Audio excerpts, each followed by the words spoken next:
goblins and gargoyles roam. Where it's dank and it's dark, it's no walk in the park. Yes, it's haunted, but hey, it's home. When the ghosts of the east and the ghouls of the west get together, it's quite a sight.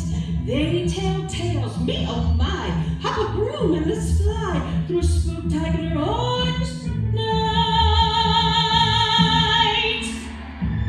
Ah, hello. Wait, how did you people get in here? Which one of you urchins stole my keys to the castle? Ugh, where are those keys? Get them back now before you let anybody else in here. Where are those keys?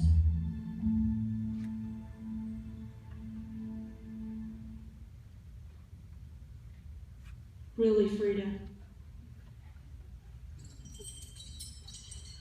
Oh, that skeleton.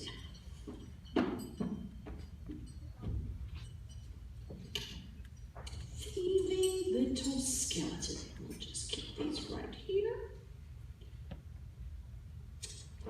You know, that bag of bones down there, the one that stole my keys, she bears a striking resemblance to that director lady on stage.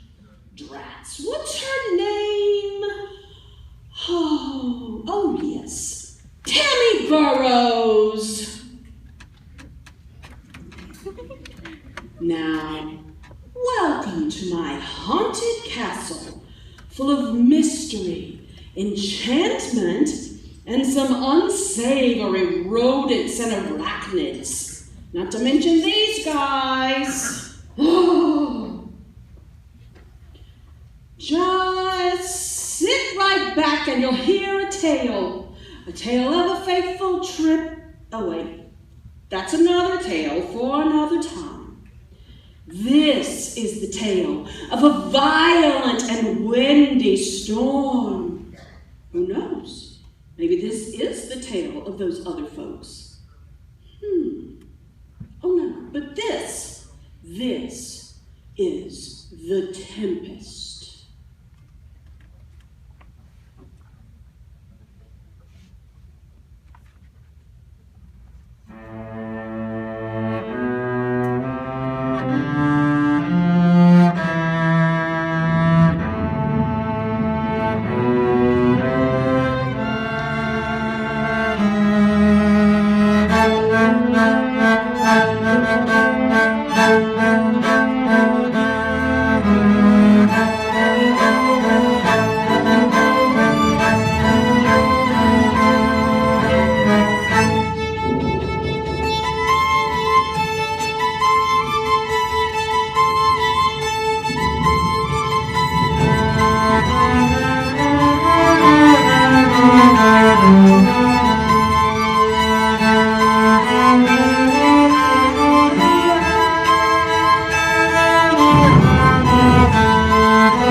ghosts and goblins don't always stay at this haunted castle. They venture out from time to time.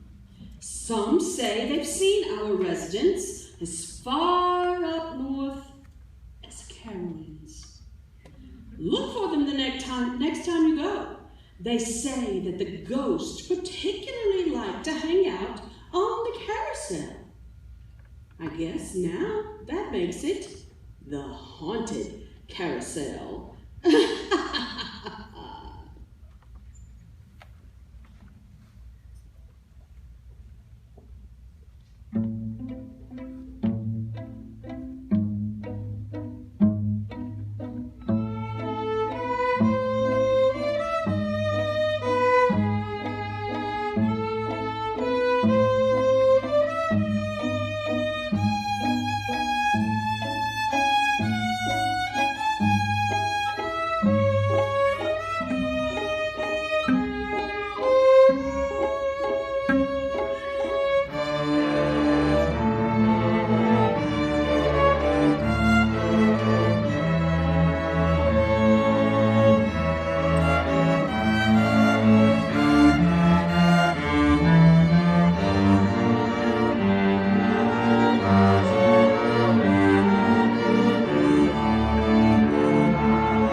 I can completely understand why those ghosts are drawn to that carousel music. It's just so soothing. Up and down, up and down. As long as the horses don't get possessed and take off. Did you know that this haunted castle has its very own ballroom? It sure does. We don't get many live ones around here. Heck, half of our audience tonight is dead. And if you got a live one beside you, make sure they stay that way. But when we do, even when there's music, everyone dances. The ghosts waltz, the ghouls cha-cha, and first assistant student conductor Margot McDowell leads the goblins in the Goblin Boogie.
Margot, you really know how to make those goblins giggle.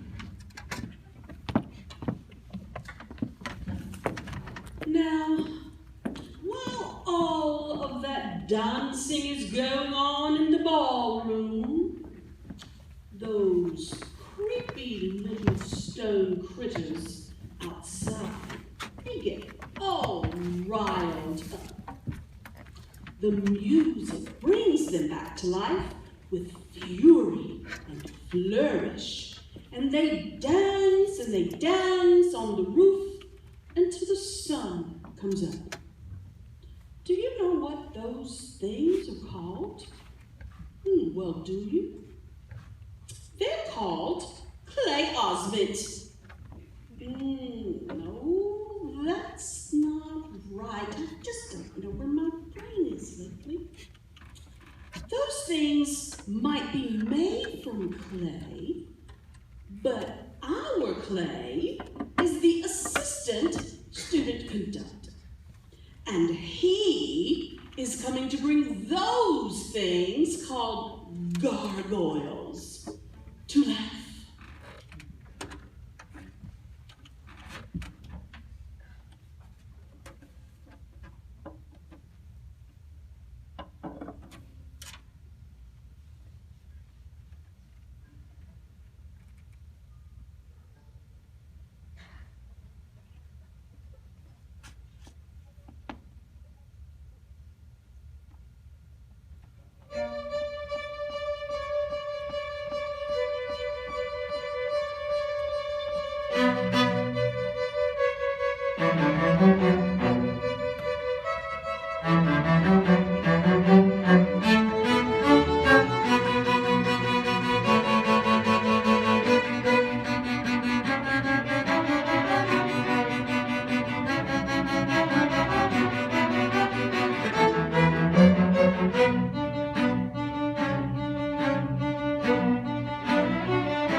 long, long, long time ago, back before Clay taught those gargoyles to dance, way back in 1990, such a long time, this crazy scientist fellow lived right here in this castle. The scientist started building this animated board, but before he could finish, the scientist up and croaked, leaving this boy with a freakishly appearance and scissor blades for hands. Who does that?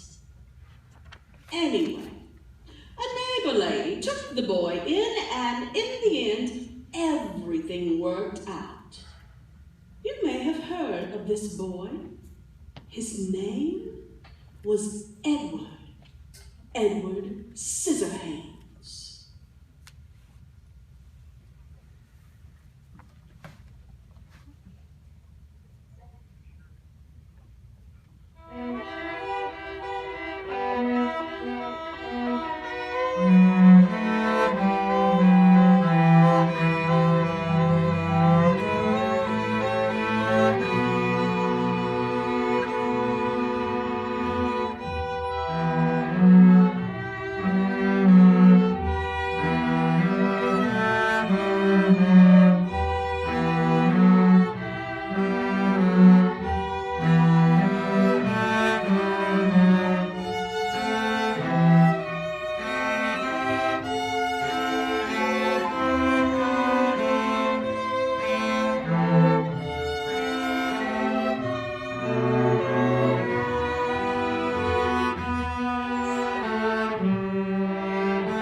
Take a break from these spooktacular songs, shall we? I want to tell you a story that was told to me by my grandmother, who heard it from her mother, who heard it from her father's uncle's sister.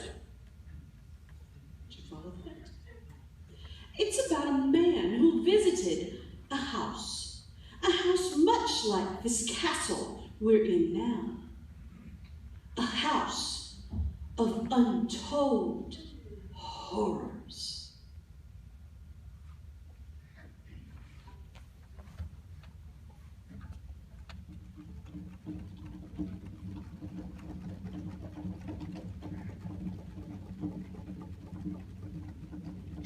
It was raining that night as Willoughby's Wallaby walked slowly down Nunnery Lane.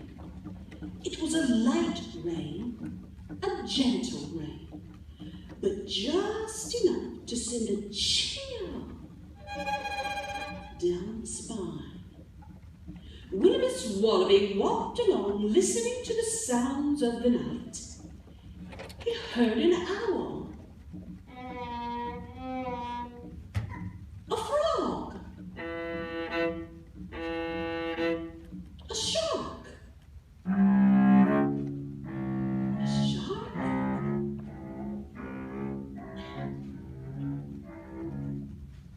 and from far, far away, the sound of a lonely violinist practicing scales.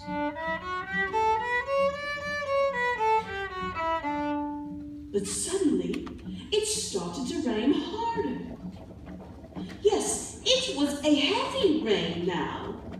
Wilbus Wallaby quickened his pace, and as the wind started to blow in great gusts, he began to look frantically around for a place, any place, to seek shelter. Suddenly, he saw a house with a large porch and a light on inside. He climbed the steps up to the porch.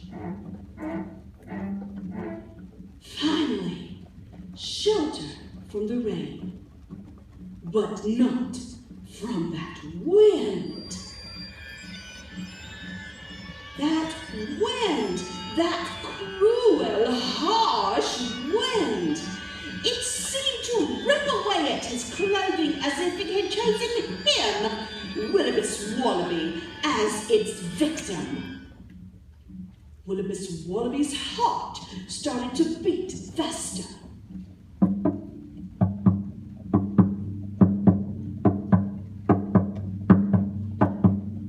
He knocked on the door.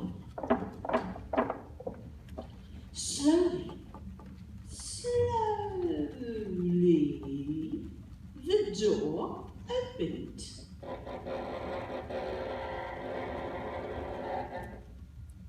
But no one was there. Wait! Someone was there. Wilbus Wallaby looked down, and there, standing before him, was a single, solitary, ghostly white kitty. The kitty approached him. It rubbed itself against his leg and purred loudly, as if to say, "Dare to enter this house, and you shall never leave alive." But for some reason, Wilbus Wallaby found himself being drawn into that house as if controlled by a force greater than he.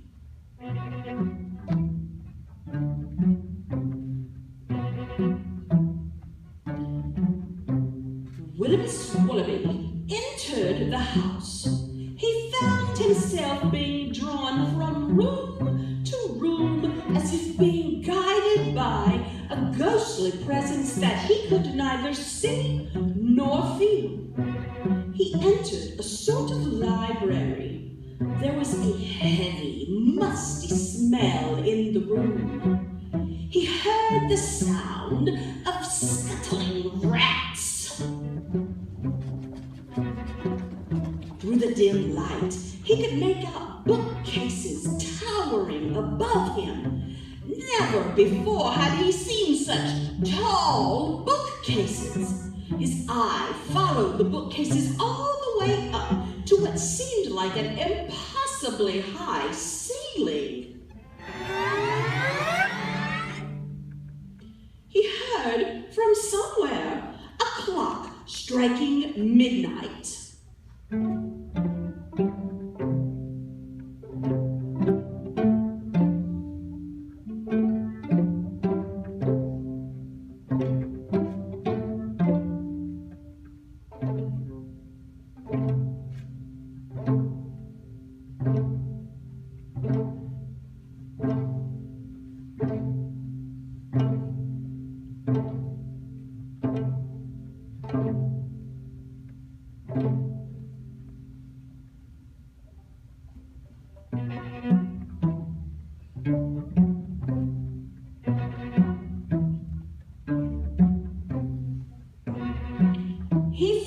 himself being drawn to the kitchen. There were those scuttling rats again. And then he saw it. On the table, sitting right there on the table, just inches away from him. Oh, it was too horrible to picture. Yet picture it we must.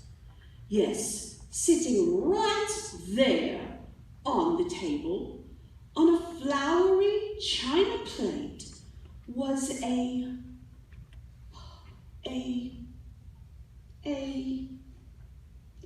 cupcake. And on top of that cupcake was a sickly looking orange frosting. And on top of that was a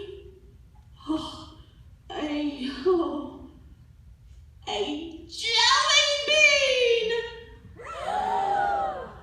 And could it be? Yes, the jelly bean was licorice. The sheer horror of this sight was enough to shock him back into consciousness. Now, having fully regained his senses, one thought only flashed in his mind like a strobing neon light. Escape! Willoughby Wallaby bolted out of the room, down the corridor, through yet more rooms, another corridor, doors bursting open as he flew like a rocket through that house. He arrived at the front entryway, but standing there before him again was the purring kitty. However, the kitty was no match for his frenzy. He sped towards that front door. Oh wait, the kitty was a match. The kitty ate him.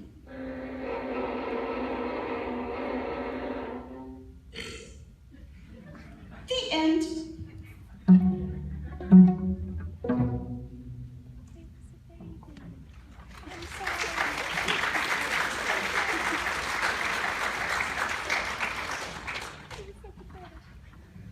This Saturday is the one day of the year when the little urchins all over the world dress up and go from house to house or trunk to trunk to ask for treats. Nowadays, it's just a fun time for children, as long as they don't come knocking on this castle door. Around here, you might just see creepy monsters dancing in the moonlight. Around here, it's a haunted Halloween.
haunted Halloween, the creatures in this castle do as they please.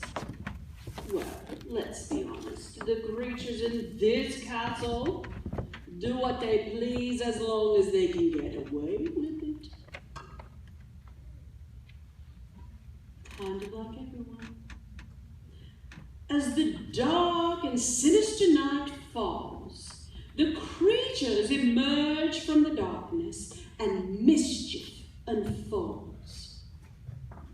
You will not believe who is orchestrating these strange happenings and ghoulish encounters and creatures running amok through the castle. It is senior student conductor Abby Scruggs and her creatures.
As we allow our creatures to retake their places, talking about all of the creatures reminds me of a tale I once heard.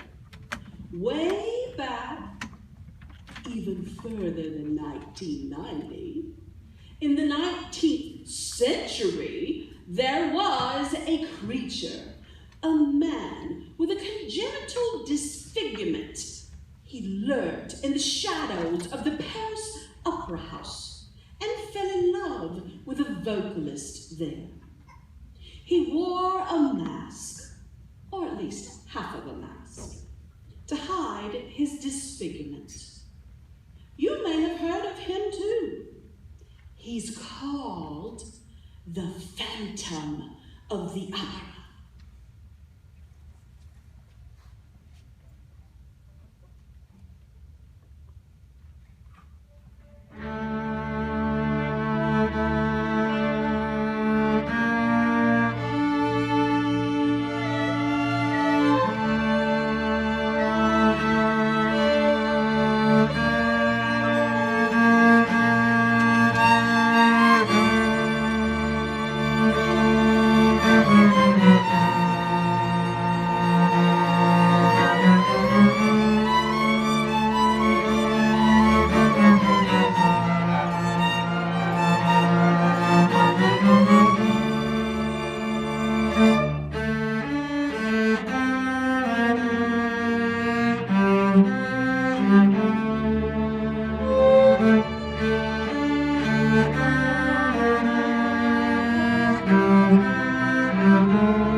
you've enjoyed your time here in our haunted castle.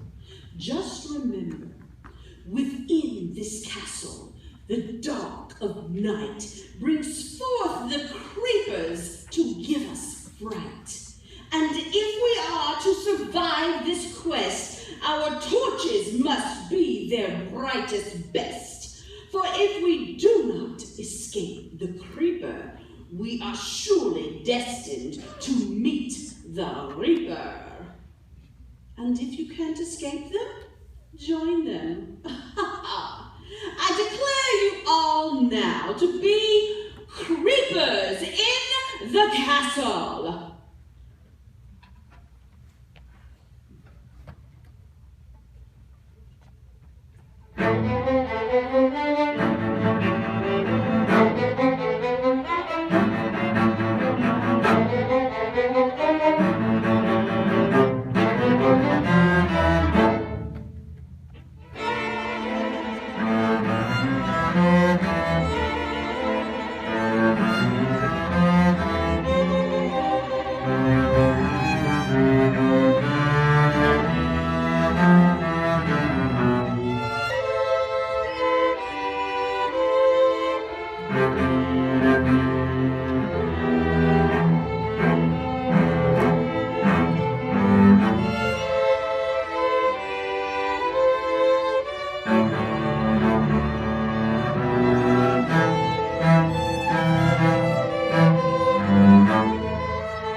I'd like to officially recognize our leadership team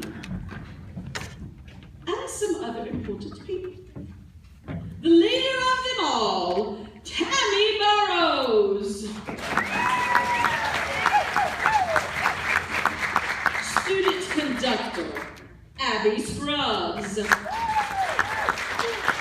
Assistant student conductor, Clay Osment. First assistant student conductor, Margot McDowell. Second assistant conductor, Reagan Crane. Our section leader, first violin, Morgan Ryan. Second violin, Connor Harrington. Viola, Mark Cox. Also with the best verb I've heard all night. Cello, section leader, Clay Osment. Bass leader, Brian Poole. Our orchestra librarian, Abby Garrett. And our uniform manager, Caitlin Brooks. Now, before I go on, I would like the four of you that were in the lobby earlier to return to your spots. Hopefully people will be greeted greeting you with lots of green things on their way out the door. Green things. You heard her. Green things. Now, for you, thank you for your help and support. Family and friends of the Chesnee Orchestra, our District 2 School Board, Superintendent Lance Radford, Assistant Superintendent Dr. Angela Hinton, Chesnee High School Principal Angie Ramsey, Assistant Principals Michael Allen and Stephen O'Linick, Lights and Sound, in the back, Alex Arnold and Tim Burrows, with assistance on the spotlight from Miss Abby Harrington. We'd also like to thank our band director, Akeem Downs, and the Chesnee High School custodial staff, who is not going to be responsible for dealing with these spider webs. You urchins get to deal with that.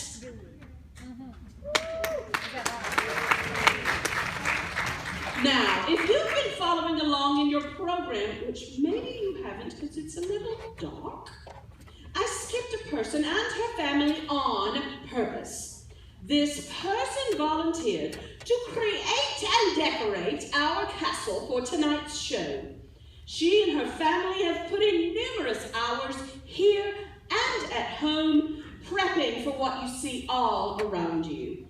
Please join me in giving a huge thank you to Kelly Harrington and her family. Kelly and Brian, please stand and be recognized. Thank you so much.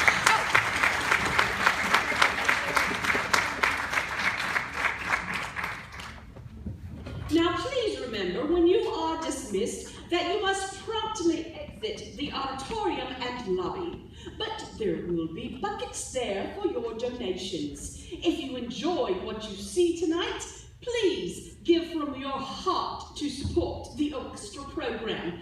You got in for free after all. Lights, please. Remember, students will not be changing clothes. They will wear their uniforms home. Please meet your student outside at the bus loop area, and please remember to maintain 6 feet social distance at all times. At this time, those seated in the left and right sections, please make your way to the bus loop area. Faces, make your way. Thank you so much for joining us. Turn your lights tonight. off. Everybody turn your lights off. Basses are dismissed to pack up. Violas are dismissed to